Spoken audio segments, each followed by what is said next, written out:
Good morning, everybody. Welcome to this week's Writers Chat.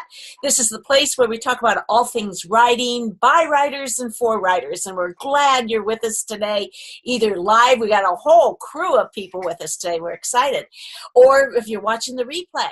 So catch us every Tuesday morning at 11 o'clock Eastern as we talk about things writing. So I am one of the co-hosts. My name's Jean Wise, and I'll introduce my co-hosts, Johnny Alexander.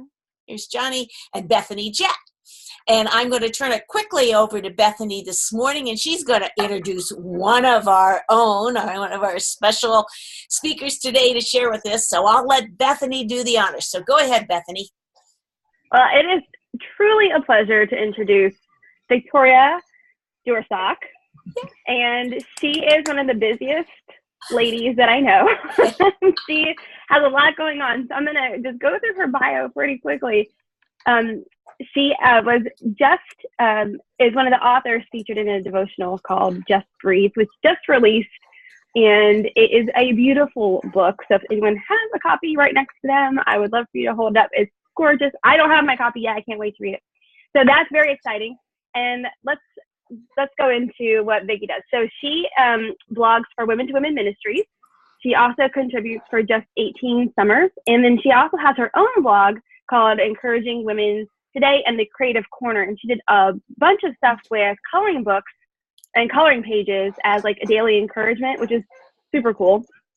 Mm-hmm. She is the mastermind behind what you've seen from Serious Writer Academy and the Ohio Christian Writers Conference. She's handling contests. She's pretty much the woman of all trades.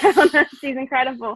And working on a 3-book series, I believe, which is her novel Fractured, which is a suspense thriller. And I have been privileged to read the beginning of it, and it's amazing. And I don't know, she just does a ton. She homeschools and she runs a bunch of businesses. She's taught her kids how to be entrepreneurs. She and her husband have a lot of companies. One of them I'm going to promote real quick for you is Cool Chicks Coffee, which is incredible. So I highly encourage you to check it out. And they also have all these cute like mugs and things. So anyway, I'm going to turn it over to Vicki. I want to be sure we have some links in the chat room for somebody. Yes. That'll get us all ready to order. So Vicki is amazing. I don't even know how to follow that. Thank you. That was really sweet.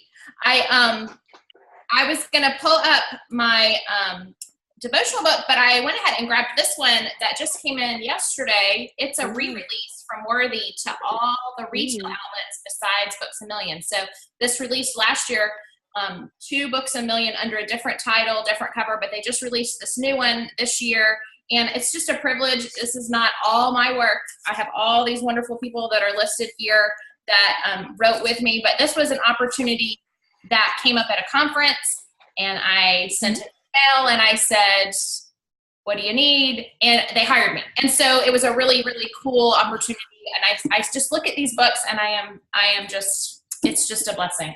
I gotta say. So I want to start though really quick. I know y'all didn't ask me for this, but I wanted to encourage maybe people who have been writing for a little while or new writers that being persistent pays off. And I think that that's probably one of the biggest lessons I've learned as I've started writing. And I haven't been doing this a really long time. This is my midlife crisis. I always said one day when the kids were grown and they were out of the house that maybe I would sit down and just kind of play with writing, because I love to read and I've always loved to read. But writing has never really been on my radar as something to do full-time or part-time or anything like that, because I trained as a musician. I'm a pianist. I teach piano and voice. I have a bachelor's degree in piano performance and a master's in music education. So that was kind of, the process of my life. And the reason for the music education was because I wanted to be a mom. And I knew that if I was going to stay with performance, that was really going to be 2 conflicting ideas. And so I went into education for the sole purpose of being able to stay home with my family. And homeschooling was never like a big thing, but something I've enjoyed so much over the last 9 years. We've homeschooled now. So, I have 3 teenagers in the house. We're busy. We run around all the time playing sports and doing other things. And in the process, I've really learned that I love sitting down and writing.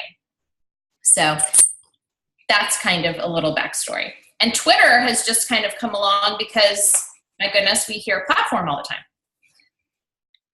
I got ready to go to my very first conference at Mid-South Christian Writers in 2016. And I was reading up on the keynoter, which was Edie Melson, and she was going to talk about social media. And I was like, well, I got my friends on Facebook, but other than that, like I said, I've been teaching piano and just being a mom more than anything. Mm-hmm. Yeah. And I think that's when we kind of wanted to pick your brain all about your success with Twitter. Yes. So the point was, when I started, I had 53 followers when I was reading Edie's book, a year and a half ago. And I thought, I'm really behind the game here because I had some nonfiction ideas I wanted to write. And I learned early on, that they're really looking for somebody that can reach a lot of people. And 53 is not a big number. So, kind of embarrassing really when people ask you about that, I didn't know any better. I was so green and just so new. And I thought if I wrote a really good book that somebody would want to publish it. Yeah. It's all about platform, isn't it? The percentage of time. Isn't it a shock as writers, the percentage of time that we must spend on marketing? I think we probably all entered this calling thinking most of the time would be writing, and it's what, good half and half, I would say, at least, maybe even more. Sure. What would you say, Bethany? What would you say? I heard Kyle Young, our agent, the other day said 60-40 split, 60 on the marketing and 40% on writing. And yet, I think it's different for fiction and nonfiction now. I would guess the novelists in here probably spend more time on the writing than they do the marketing. But if you're nonfiction, I think it's probably more on the marketing. Yeah. I love what Vicki said about, and I hope I still don't have any static. If I do, I'll make this really quick, about, thinking if I just write the book, someone's going to want it. Because don't we all have that dream? Like we write the book and I'm a great writer, right? I'm doing this. I felt the same way. I went to my first writers conference thinking, man, someone's going to snap this thing up. Oh no. No. It's a long process. It's a process, and that's the reality of it. So that's the reality, right? 53 followers. That's a good start. So what's your secret, Vicki? What's your secret? Well, I'll be honest. I don't think I have anything like earth-shattering to tell you today that you haven't heard before. A lot of the information has been things that we've talked about in this platform, or whether I've been at a conference or been in Bethany's class on social media. People have said different things that I've gone, I could do that. And so I wrote down just a few of the things that I make sure that I do regularly and that I believe have really contributed to making it successful because it's not new. It's not like discovered the secret. I really haven't. I've just tried to take some of that information that's been given and apply it. And so I guess that's probably the first one, is just being accountable. You have to inspect what you expect. And I am ruthless with my goals. And just if I set a goal, I try to make it attainable, because it's no fun to have a goal that's so high that I can't get there. And to be honest, when I first started trying to grow social media, I did not know that Twitter was going to be the one I was really going to focus on. Because I know we've all been in these chats, and we've talked about Pinterest, and we've talked about LinkedIn, and we've talked about Instagram, and we all go, oh, we got to do all of these things at one time, and I need to get started today because I'm 2 years behind, and I have to spend 5 hours today and get it all done. And I did that. I tried to be on every platform. I tried to do everything, and I was like, this is insane. This is a full-time job just trying to do this. I can't be everywhere. And that's when I really took a step back, and I said, maybe there's one that I can kind of focus on while the others, continue to maybe accumulate, but maybe there's one I can be really intentional with. And I honestly thought that was going to be Facebook. I had the most followers on Facebook to start with, because, those are elementary school friends, they're high school friends, they're college friends. We've got a lot of friends that have joined me on Facebook. And I thought, well, Facebook will be the easiest place to really grow. And to be honest, it hasn't been. That's not really where the growth has happened for me. It actually just kind of started on Twitter, and I couldn't really figure out why, except I was kind of having fun picking some hashtags, that either were about coffee. All right. Right. So Bethany mentioned we had a coffee business. Well, writers like to drink coffee. And so I would maybe pick a hashtag about coffee and then about writing. And I would maybe use a couple of hashtags and something funny about writing. And I started getting these people kind of liking, what I was saying and tweeting about, and they were similar to me. So it wasn't that I was attracted to people that didn't care. They were writers. And then I noticed, my goodness, I have these people from around the world that are kind of paying attention to what I'm doing, because my mom's Australian. And so every now and then I would say, celebrate Australia Day or something, because I have family over there. And there's writers in Australia and there's writers in England, and they're all kind of related in that way. And so I look back at some of my followers on Twitter and I go, well, my goodness, I've got some of these people that are in England and Australia, and why is that? And so when I start to kind of think about it, I know a lot of that comes back to hashtags. And I know we talked about Instagram hashtags, and I've experienced the same thing. Instagram hashtags are nothing like Twitter hashtags. They just don't, They don't work the same. And I've tried it. So it doesn't work. It's true. They don't. Like, you can't, there's very few of these platforms that you can take the best practice of Instagram. You can't put it over on Pinterest, and you can't move it over to Twitter. You have to learn each one. Yeah, because I used Buffer for a long time. I know many of you like Hootsuite. I just started with Buffer, and I liked Buffer, and it made sense to me. And I would copy, and do the same thing on Facebook, the same thing on Twitter, and it just didn't work. And you could even do the same thing for a little while with Instagram, and it would tell you to open Instagram and post, and it would be the exact same thing I'd put on Twitter, same hashtags and everything. There was just no reaction the same way that I was getting on Twitter. And so after a couple months, I realized Twitter was really just where I needed to focus my energy, because for whatever reason, I was connecting with people there. And so I needed to grow something. So I love what you said about having fun with hashtags. I mean, it's like, what a great, number one point, though, is just, to find that and to know that was the spot, because you were able to compare Facebook, Instagram, and Twitter, since you were doing the same thing on all three, and then saying, this is the one, and I'm having fun with it because I'm having fun with the hashtag. Yes. And even though you can't do, like Bethany said, switch those over to Instagram, we've had, Jillian Landcourt on here talking about Instagram, and she focuses on hashtags too. And they may be different types of hashtags, but it seems like that really is the key for either one of those, is to get to know those hashtags and what's going to work for you and what's not. So I love that. Really, the number one point is have fun with hashtags. Love that. Yeah, and I like what Sherilyn just said in the chat, and I haven't really been following chat, but Sherilyn just said that she tries to use the hashtags of the day. And that's a really great thing, because especially on Twitter, there's Wednesday Wisdom, there's Fun Friday, or Tuesday Thoughts, Monday Motivation, and I almost always throw those in on everything I'm doing, even if I'm doing a writing one or a coffee one or something else. I love to look at what the trending hashtag is, or if it's about the day, something that makes sense. I mean, I'm not going to just force it in and try to make a tweet happen. When I'm tweeting, I'm really just being me. I'm being authentic, which I think is super important with any of the tips that we do with social media, because if it's not really you, you're not going to be able to keep it up for long. I think you just get burnt out if you're trying to be a persona or something else that somebody told you to be. I think you have to be you, and I think you just have to use the tips to apply it to what you're trying to do. And so the hashtags, that's great, because if you do the Monday motivation, those can roll around each Monday, and you can continue to kind of stay on top of that. And whereas on Instagram, you're trying to kind of stay at the top so somebody can find you. That's not necessarily how that works on Twitter, and so the more people that kind of like and follow what you say about Monday motivation might be back next Monday just to see if you're going to be motivating again next Monday. So I love the hashtags. I love just kind of having fun to see what works. Is it am writing? Is it writer's life? Is it am caffeinating? I've used that one a lot.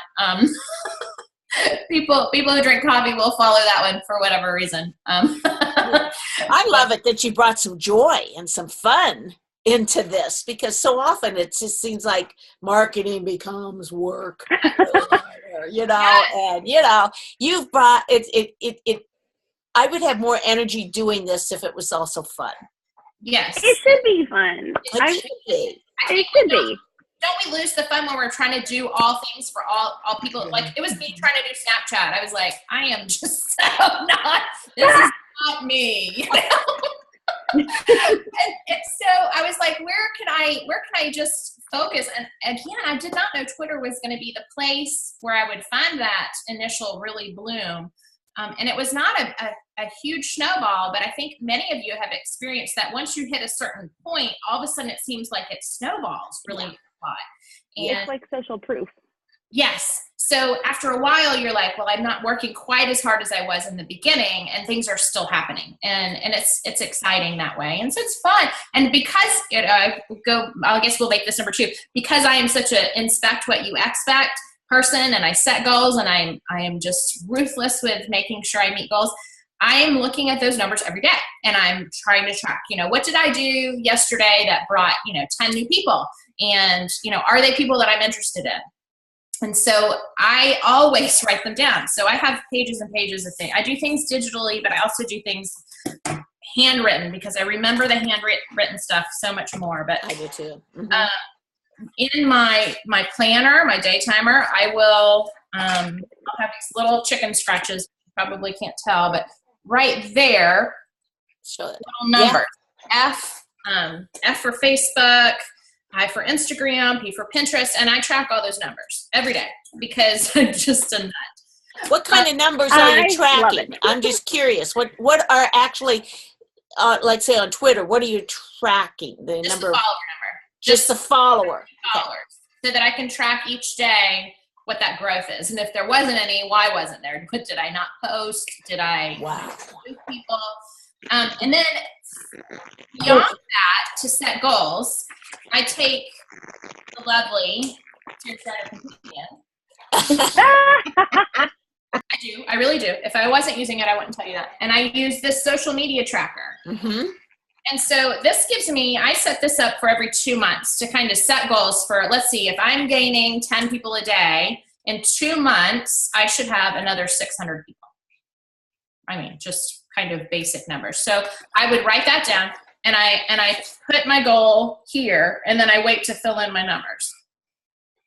Do you give yourself grace for the days that your numbers go down because of Twitter bots, like pulling the spam accounts, or the people who do like their follow, unfollow things, Yeah. If I don't hit a goal, I'm not like, oh, you were terrible. It's more like, okay, well, let's readjust. Maybe I need to, like this particular 90 days has been not good for social media growth because I've been highly invested in another project. And it has distracted me greatly from my social media. But that being said, I still have tracked it, and I've still tried to at least maintain, not to go backwards. And if I don't hit a number, that's okay. I just kind of reanalyze for the next 2 months, what's a better number for me to hit. Here's a really funny thing that happened when I was getting ready to talk about this. I was behind on tracking my September numbers from July. So I had set a goal in July, and I was supposed to track it on September 10th. And I looked in my book when I was getting ready to talk about this, and I was like, oh, it's September 26th. And I haven't tracked my September 10th numbers. So I was like, I better do this really quick because I'm behind, which, again, not normal. Not normal. But grace, thank goodness. So I wrote down my numbers, and I was really pleasantly surprised. Twitter, of course, I went beyond my goal, which was 4,000. I wanted 4,000 by September, which would have given me that number I was looking for. And I went past that, which I was really excited about. But what I didn't expect was to pass my number on Instagram. Ooh. Yes. And so I blew through my goal on Instagram. And part of that is, because Jill did the class and because we all tried to work on that over the summer, I spent a little bit of time kind of reorganizing and following a lot of what Jill said. But again, that wasn't like my primary focus. I just spent a couple of days and I worked over there, and I blew through that goal, and I didn't even know that until I took the time to write it down. And then I was like, oh, hey, cool. So let's set a new goal. For what am I going to do in the next 2 months? So I think setting goals and inspecting what you're expecting is important. And the reason I like to do it every day is because, just like Kylie said, it keeps it like at the front of my mind that, I do want to set time aside today. I do want to try to set up 4 or 5 tweets, 4 or 5 posts on Facebook, 4 or 5 things. If I can do that much and schedule it in the morning and then walk away, then at least I know that's a focus of mine, and that's something I'm trying to be intentional about driving. Can you go over that again? Is that kind of your daily routine? Would you say what you just kind of gave as an example? Would you kind of go over that a little bit slower, what you do each day, especially with Twitter, but I mean, yes. Social media. So yeah.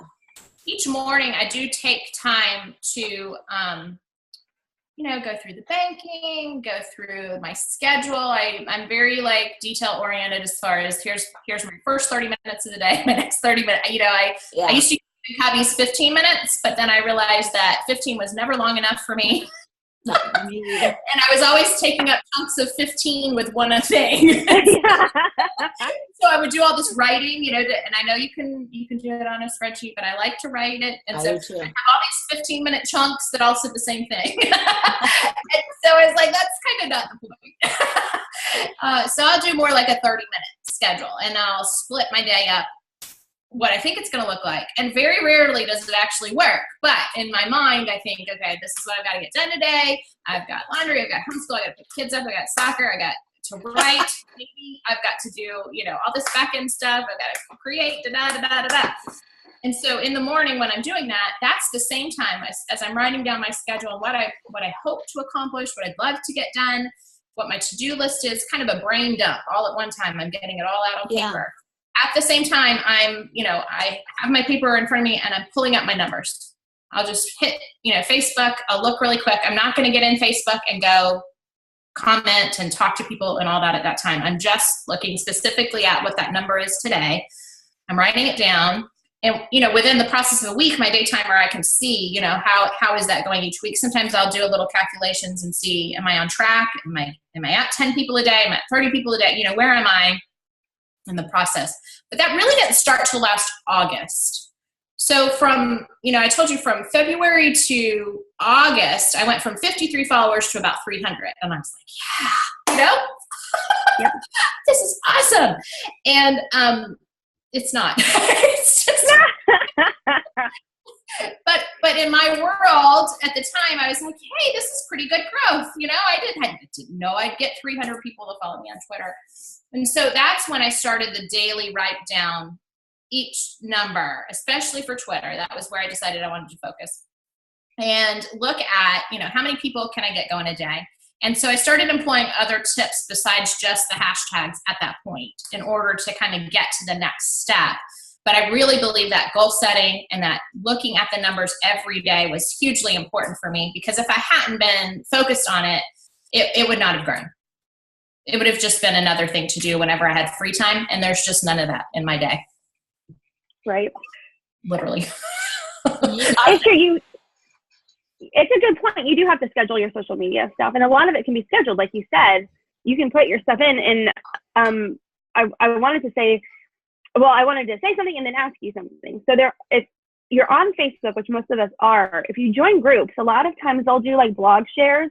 You can get a bunch of fresh content for your week to plug in. You don't have to create all the stuff yourself. So do you have places like the Blue Ridge Facebook group? Every week we do a share thread. Do you find places where you pull content for your audience so you can like fill in your scheduler? Hey, Jeremy. Not as much as I should. I mean, that's the crazy thing. If I was really doing this extremely well, I mean, I would be doing that. I do it occasionally. It's just the consistency for me has been finding maybe memes, like Michael Hyatt, motivational things, or making my own, which again, we've talked about that a lot, using Canva, or for a while, Buffer had that Pablo. I used Pablo for a while because it was just easy. It was integrated with Buffer, but now I am in love with Canva. Y'all have love it. I am a convert, and it doesn't take that long, and I really enjoy the creative process of doing a meme, with a Bible verse or with just a motivational quote.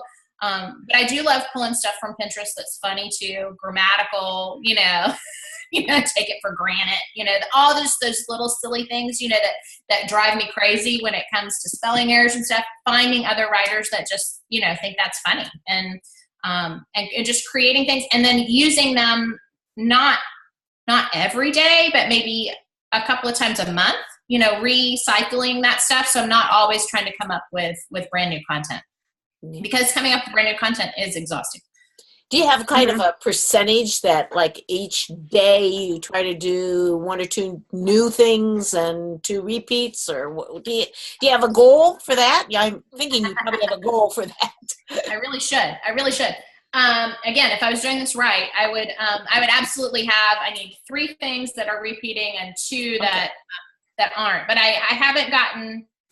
I just kind of, again, I think it comes back to being authentic with who I am, and I'll look at say maybe my thankfully Buffer's easy to use as far as going back and looking at things that were successful before, and what maybe reached the most people or who responded to what.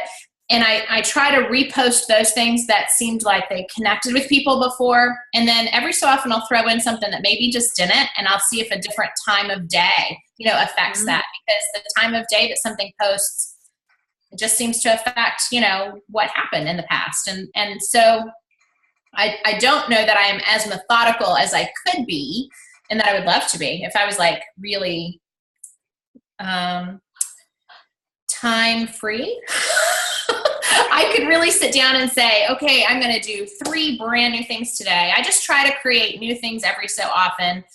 Maybe on a weekend, if I don't have a soccer tournament that the kids are in, then I'll have a little more time. And I do. Since I like to create that stuff and I like pretty things, I like to do that. Then it's fun for me, while the football game is on, I'll just sit and create. It's really multitasking. But that's realistic. In all honesty, if you'd answered us the other way, that you had a rigid thing, we'd probably have some people on the side here in the chat room leaving us.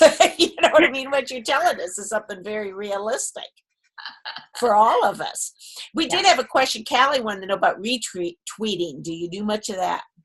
Yes, and actually that is one of my tips is, let me read it because, my broken glasses, never mind. I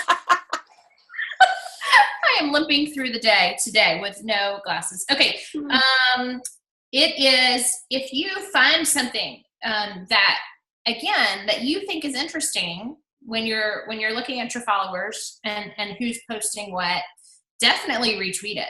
If you're like, that's really good, I like that, and I'm going to like it, and then I'm going to retweet it, and not with the hope of getting something back for it. I think that's kind of been my purpose too, is not to only go after people I think are going to help me. It's really just, again, if I found that interesting, that was cool, I liked that, I will retweet, and I will like, and I will, if I feel like I need to make a comment, like that's really how profound or how funny. And I don't really take a long time to respond on tweets. I'm really pretty short, because a lot of times I'm doing it on my phone. If I'm on my way somewhere, my 16-year-old is driving, and she's driving a lot. So I'm a passenger a lot lately. And so if we're on our way somewhere, that's usually when I'm on Twitter. When I'm trying not to watch the road and be nervous, I am on my phone so that I'm not looking. You can get a lot done on your phone. Like, I think we don't pay attention enough to those small minutes where we're in line, or I don't know, like there's tons of times during your day, like while the coffee's going, you could be doing this. We just don't think we think we have to sit down, like Jean was saying, we have to sit down, we have to do our social media marketing so we can be good authors and writers, blah, blah, blah, blah. But like, if it's fun, then just get on in those moments. You can really do a lot. Yeah. And so that retweeting has helped, because that, especially if maybe I'm looking at a Motivation Monday thread of hashtags, and I find something in there that motivates me, or I thought that encouraged me, I will retweet that. And that may be somebody that I don't know. That may not be somebody that's following me. That may not be somebody I'm following already. So I'll maybe retweet that first, and then I'll click on their name and go check them out. Is this somebody that I'm actually legitimately interested in, or did they just have a one-time tweet that I thought was pretty cool? If there's somebody I'm interested in, I'll go ahead and follow. And they may or may not follow me back, but 9 times out of 10, I mean, they usually follow back. There's a lot of times where people just kind of follow back if you follow them. And so, yeah, the retweeting, liking, commenting, those are all super important, because that is where we're engaging, the people that we want to follow us. Yeah. But, Vicki, would you say that your ratio to people that you follow and your followers is pretty even, or? well, that is one of my things that I wrote down that was important. Okay. Is my number of people who I follow is much smaller than the number of people I follow. And the only reason for that is because I am again ruthless with going back once a month, once a month, or once every 2 months, and going in and weeding out people that aren't following me. And I do that manually. I know there's apps and stuff for that can pull that stuff automatically. And I'm more of a hands-on person at this stage still. I want to go back through and see, did that person just follow me and then just unfollow me? Or did I happen to follow them and they never followed back? If I'm still interested in what they have to say, I'll keep them. I'm not going to just follow somebody. But if it was one of those I followed back because they had followed me and then now they're gone, then I just get rid of them off my list, because I do. And again, this isn't original with me. Lots of people will say this: your number needs to be smaller of people that you follow versus that follow you. Okay. Psychology. Yeah. Okay. And go ahead. I was going to say, in the beginning, if you start following a lot of people, there's a certain number. It may have been 2001 point. I don't want to be quoted on that, but if Twitter sees you, especially in the beginning, following a lot of people without that follow back, they'll start stopping you too. So you have to be careful about how much you're. It's hard to build to those big. It's hard to build to the 4 digits. I think that's the hardest place to get to, because people just like, oh, they don't have many followers, they may not follow you back, but you might be amazing. Yeah. We've got a good question.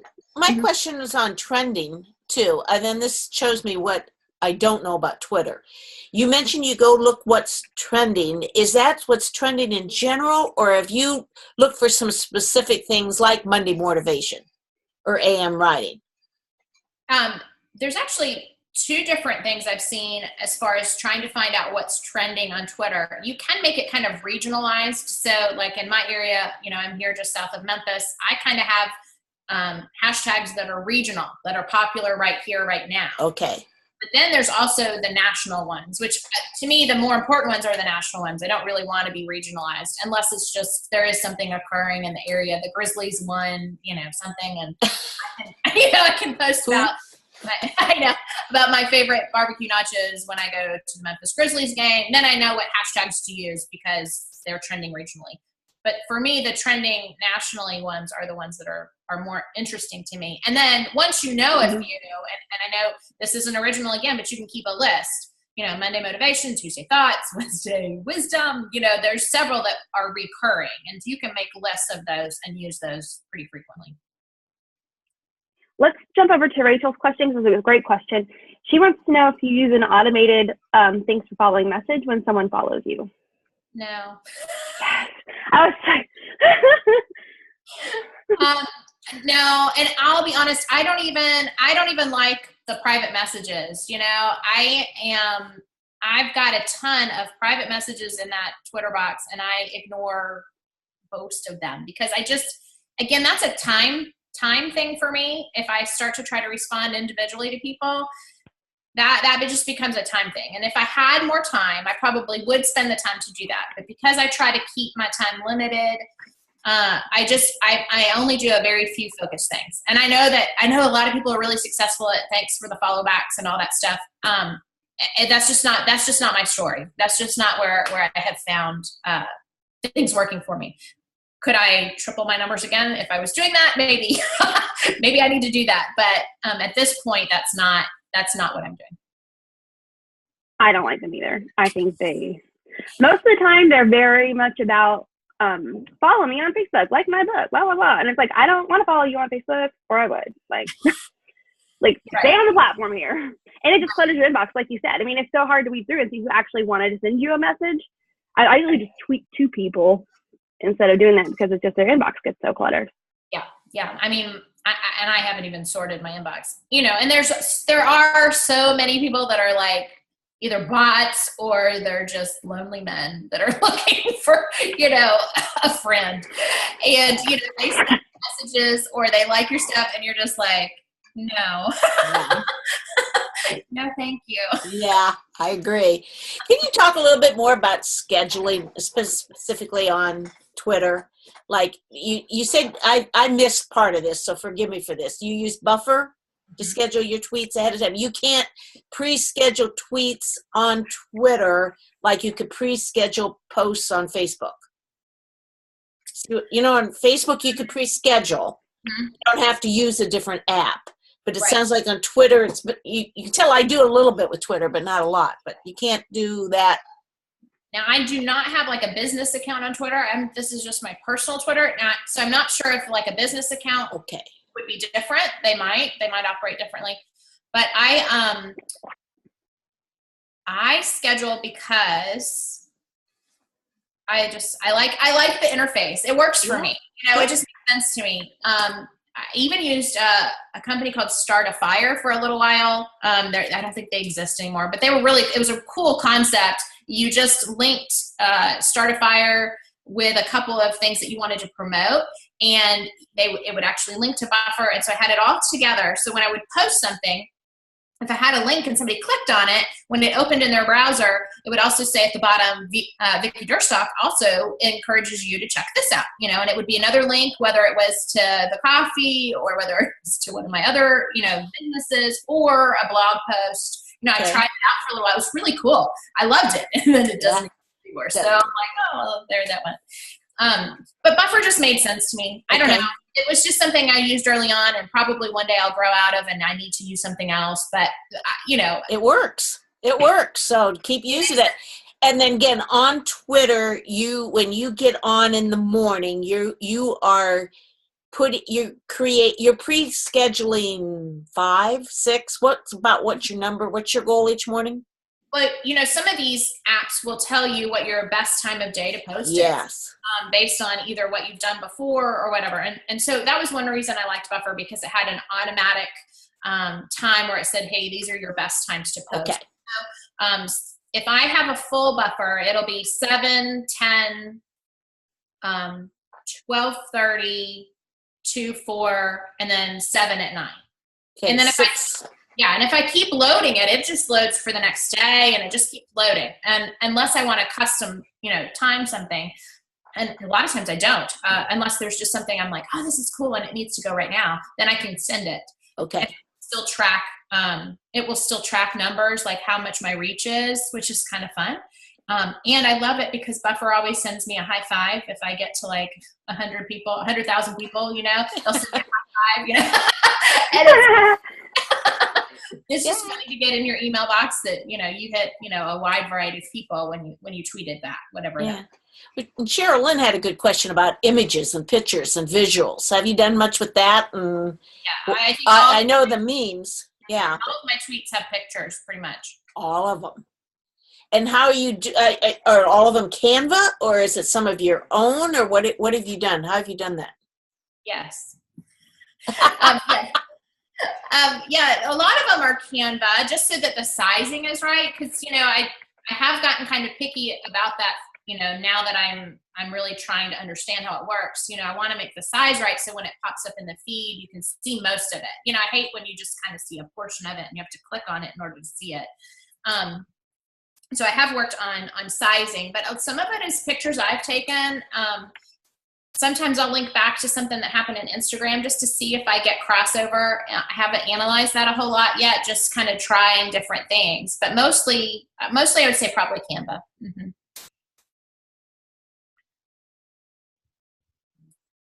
Kelly wants to know, are we still all here? She said, how many posts a day is best? Man, I wish I had the answer to that one. I think because Twitter moves so fast that the more that you can do without driving yourself mad is probably best. If you do 6 or 7 a day, throughout the daylight hours, I think that works pretty well. And, have for a while, I've tried to be really intentional. Like first thing in the morning, I'm usually, maybe a Bible verse to get the day started, or some sort of encouraging, I'll take sunshine with my coffee, something happy to start the day off. And then, throughout the day, maybe other motivational things, blog posts or things I've read. Sometimes when I'm reading on Medium, I have a very specific list on Medium that I read, and most of that is writing stuff. If I find something that's really interesting for writers, then I will link, that over. But I do that manually. It's not, I should be much more automated, but I'm not. I'll get there. Give me another year. And I know our topic's Twitter today, but you spend this time in the morning and you go through Buffer and you schedule them up for the day. Do you use some of that same content then on your other social media? Yes, I have. Mm-hmm. But I will schedule it differently. I've learned that if I schedule the same things at the same time, let's say Facebook and Twitter at the same time, it doesn't really, like a lot of my friends that are on Facebook, it used to be, it's not that way anymore. I have to rephrase that because now I have a lot of people on Twitter that I don't know. But it used to be on Facebook and Twitter would get the same thing at the same time. And there was little engagement when that happened. So I just went ahead and, when I load Buffer, I can load both of them at the same time. I can load Instagram, Facebook and Twitter at the same time. But then I change the order. I make sure that I put stuff around. Okay. That helps. Yeah, it doesn't take very long. I just move stuff around and just say. And then if I want to push something to the next day, I just find something to substitute in the meantime. So I just play with the schedule a little bit. Yeah. And how was your growth? Did it go in spurts, or did you was it a kind of a steady upward? Or, you said once you started this regular practice, it really started to take off. Kind of talk about that a little bit. Yeah. So, I said back in August, I had 300, and that was last year. So my goal was, get to 1,000, because like Bethany said, that 4-digit number just seemed elusive. And I felt like if I could at least say I had 1,000 Twitter followers, that at least felt a little more substantial than 300. And it had taken, February, March, April, May, June, July. I mean, it had taken about 6 months to get there. So I was really only getting about 50 followers a month in order to get to 300. My goal was 1,000. So I was like, It's going to take a while. More than 6 months. And I didn't want it to take that long. So what I did from August until October, in October, I gained 1,000. By the time I hit October, I had gotten to 1,400 followers. So I had gained 1,000 followers between the months of August and October. So that was huge growth for me. And a lot of that was, I was being intentional. I was setting goals and I was tracking my growth every day like a nut, and setting goals. If I'm getting, it started with maybe 8 followers a day. Well, maybe tomorrow I can get 10 followers. What can I do to gain 10 followers? And if I got 10 followers that day, well, what can I do to get 12? And, it was always trying to bump that number, not so high that it felt impossible to get to, but what could I do if I could do that? And not every day did I find that growth, because like Bethany said, sometimes it's bots and they unfollow you. So, I'd be like, yeah, I got 12. And then the next day I'd be like 6. And I'd be like, I was trying to get 14.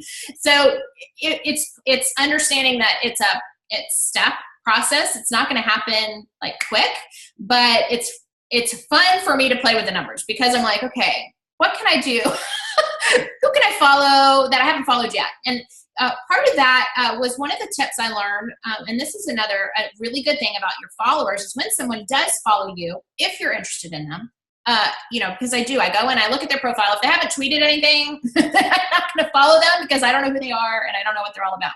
Even if their bio sounds good, I have to be really careful, because sometimes people write, those bios in there and Christ follower, mom of 3, and then you get in there and there's no tweets at all, and you're like, that seems kind of spammy. So I don't follow just because the bio looks good. And I also don't follow if you don't have a bio, because I don't know anything about you. I don't know what you're doing. I don't, who are you? I want to follow you if I'm interested in you. But once I had some followers that were pretty consistent, I will go in. And again, this is one of those things you can do when you're standing in line, or while you're making dinner, if you can step away from the, pot and you just have your phone in your hands, is to look at people's followers that are following them. So Bethany follows me, and I think Bethany's really interesting, and I'm following her already. Well, I'm going to go into Bethany's list of people that follow her, and I'm going to say, okay, is there anybody in her list that's interesting? Is there anybody here that writes? Well, yeah, she's a writer, so she's got people that follow her that are writers. And those are people that I'm interested in because I want a targeted audience. I don't want just anybody. I mean, that's fine if you don't care a lick about writing, because I also care about music. So I have people that follow me about music. I have people that follow me because I homeschool. So, I'll take that list of Bethany's and I'll go through, and if people are interesting, I'll just follow them.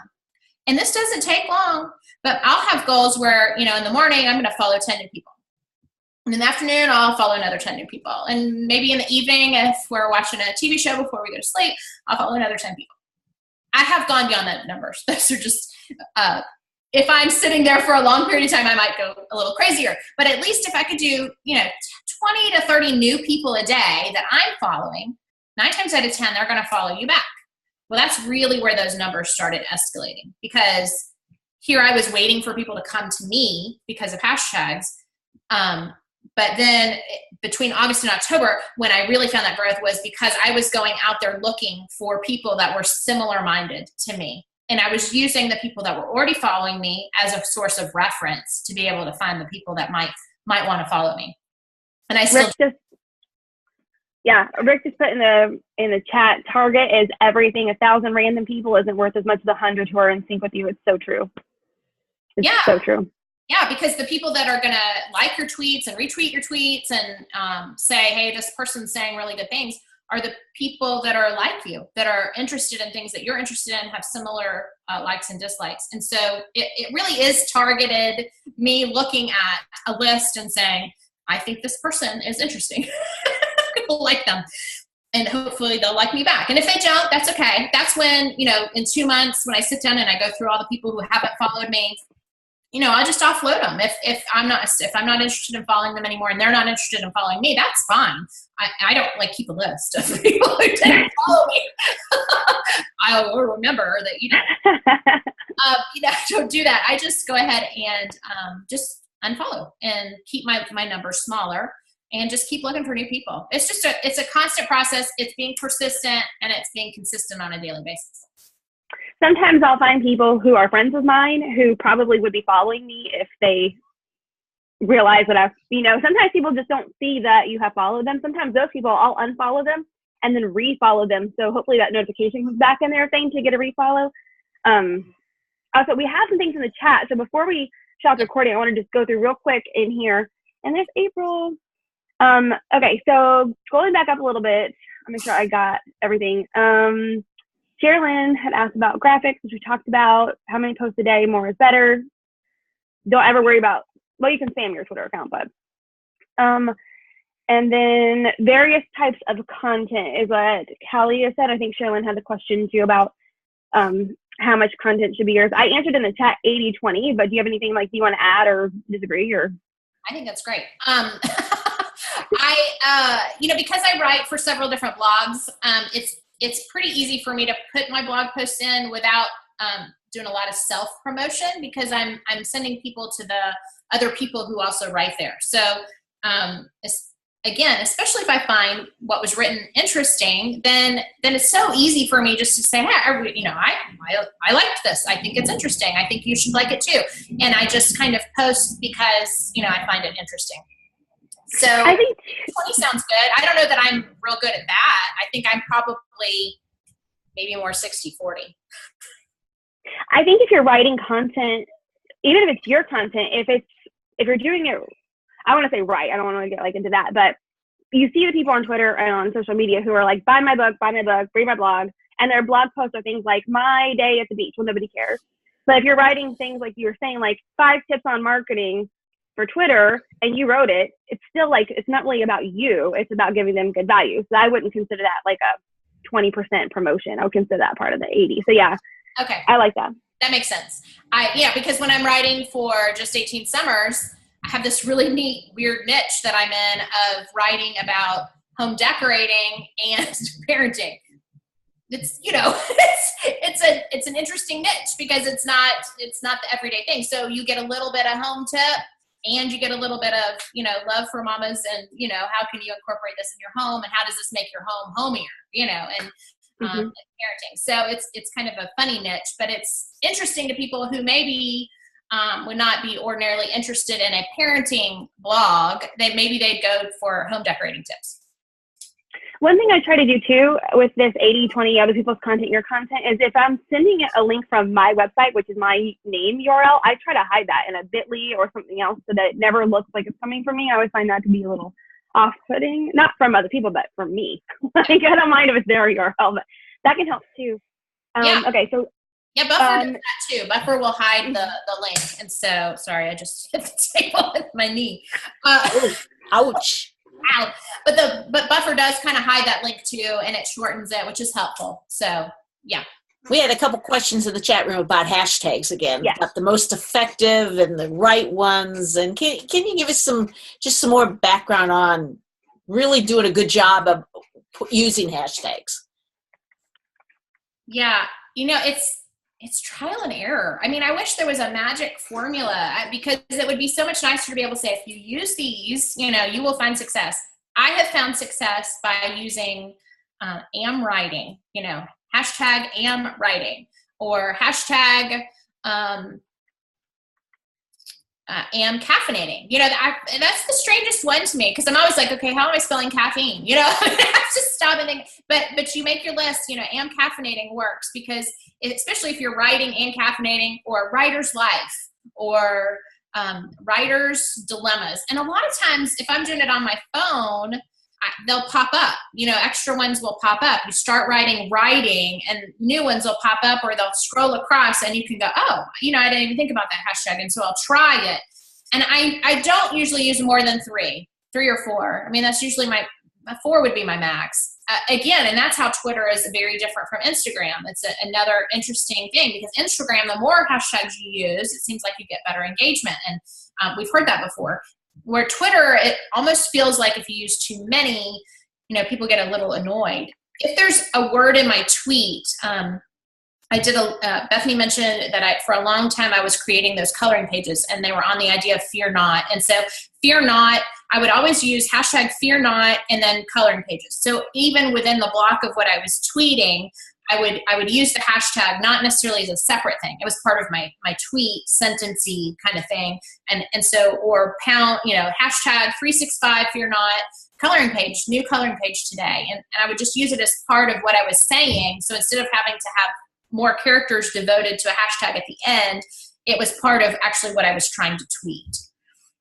This is a really simple question. The hashtag is part of your 140 characters. Yeah. Okay. I just wanted to be sure that that's not an additional. So what you're actually, the meat of what you're saying is relatively short. If you're using 4 hashtags. Yes. The only thing that helps is the picture. Yeah. You can get some of your words in your picture, you know, that you would not be able to, you know, and so I don't copy if it's on my picture, I'm not rewriting it in my tweet because I only have 140 characters and I like words. So, you know, I like to say things. So, you know, I want to be able to get as many characters out as possible.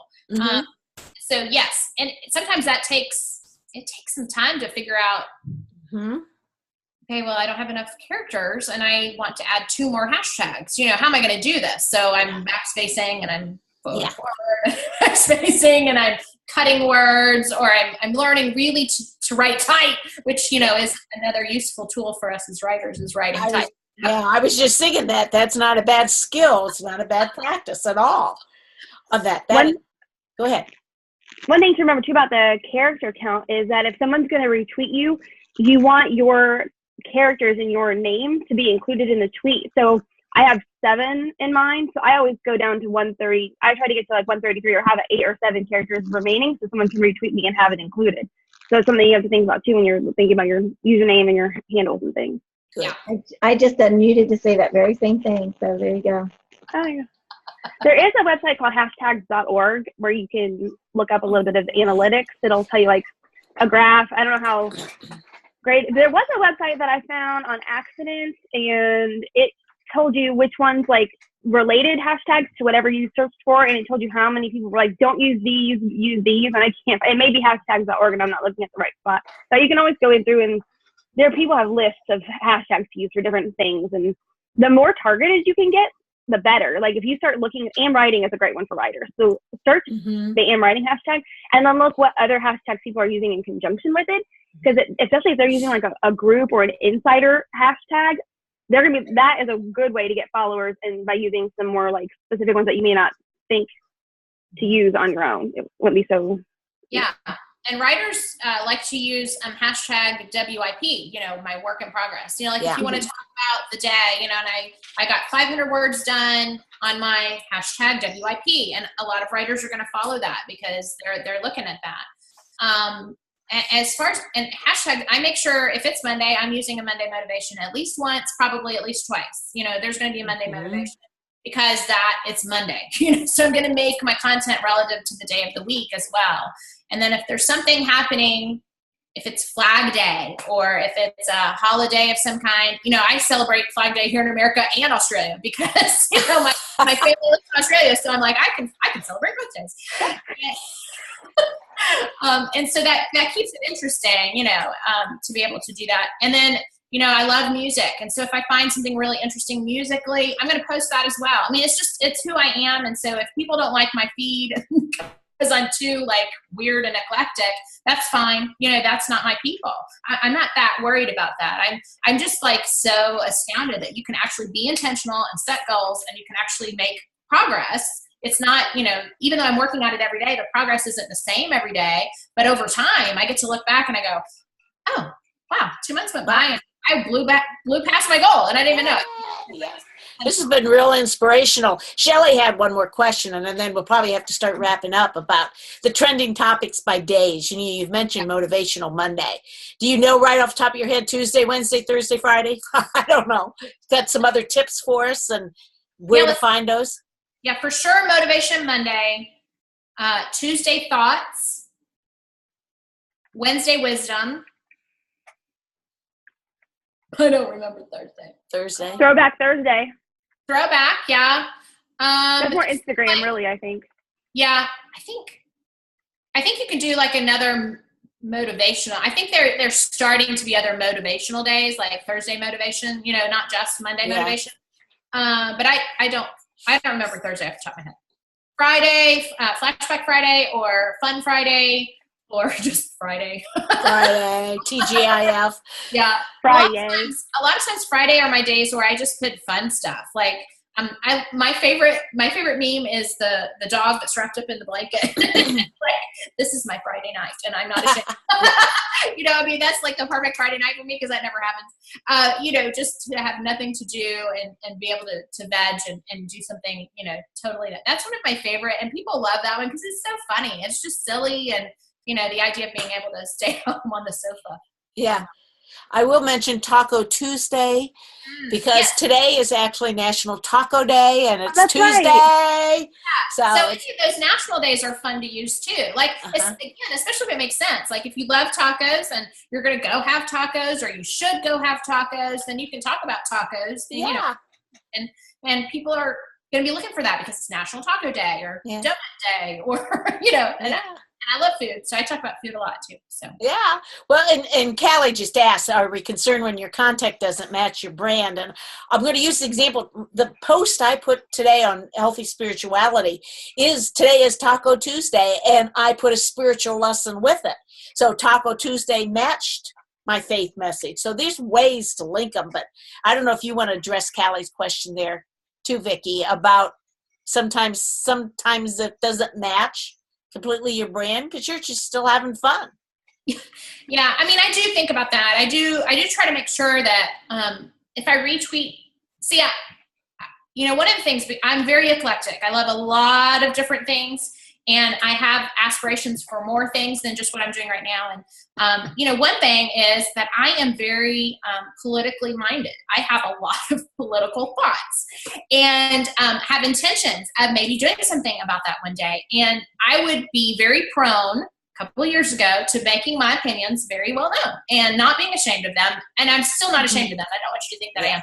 But I would maybe be a little more vocal with what I think is going on, or what I agree with, or what I agree with, or what I think we should do. Because I love civics, and I think our kids aren't getting it enough, and they need to know about government. And so I can be really passionate about those things. So in that particular case, I'm not right now, not on my social media. I'm not passionate about my political viewpoints or that kind of thing, because it's so divisive. In our culture currently, if I say one thing, I'm going to find people on both sides that disagree with me. Mm-hmm. And it's going to be hard to continue to be lighthearted and fun and enjoyable, because I think a lot of those conversations have to happen in person. I think if I have a face-to-face with somebody, we can have a conversation like that, but I don't think social media is a great place for that. And I think that it used to be, but I don't think that it is anymore. I just think we're in a place where we can't do that. So, like, specifically branding wise, I try to stick, kind of like we talked about with Instagram, with my focus. I have a few things that I'm very interested in, and so I kind of post about those specific things. Beyond that, I don't really say much. Well, we're starting a campaign in the chat room to elect you as the next president. Just let you know, we'll work on that in the after party on that. And Bethany wanted to bring up about blocking people, I think, too. Do you have any suggestions or comments about that? Yes, I do. I do block the weirdos because there are a lot, and so it does take a few minutes, but it's not long. I don't need to get content on my feed that I'm not interested in, and they don't need to have access to me. And so if I'm always checking, especially because if I go in and I want to see who follows somebody else, because I want to kind of grow, my numbers. If I go in and I look at a bio or I look at their tweets, and that's just definitely something that I don't want to have anything to do with, I will block people. I just block them. I don't say anything. Just block them. Bethany, did we miss a question from Renee or something? Did you find that question? It was about blocking. She was asking about targeting. If you're not going to follow them, I think specifically was the question about, do you go ahead and block them? Okay. No, only if they're spammy, I think, or like I can't tell who they are or what they're going to do. If I don't understand them, then I'll block them. But if they're just somebody that's following me, I've had actors follow me, not like weirdo, fake accounts, but like legit people that have all these followers that follow me sometimes. And I'm like, I don't even know how that happened, but hey, great. No problem. Maybe I said something that they liked. I don't know. I'm like, I don't know how you found me, but okay, follow me. That's great. Or it's people I've never heard of, but I'm not interested in their stuff. That's fine. I just don't follow them back. They can follow me. That doesn't bother me. Yeah. Sometimes I'll block people if there's sometimes I view conversations people are having. Sometimes you get tagged in them. But if there are people who are outwardly weird, sometimes I'll block them even if they don't even follow me, because I just don't want to ever have to come into contact with them at any point. So block the trolls. We used to say that a lot when live streaming came out. Yeah.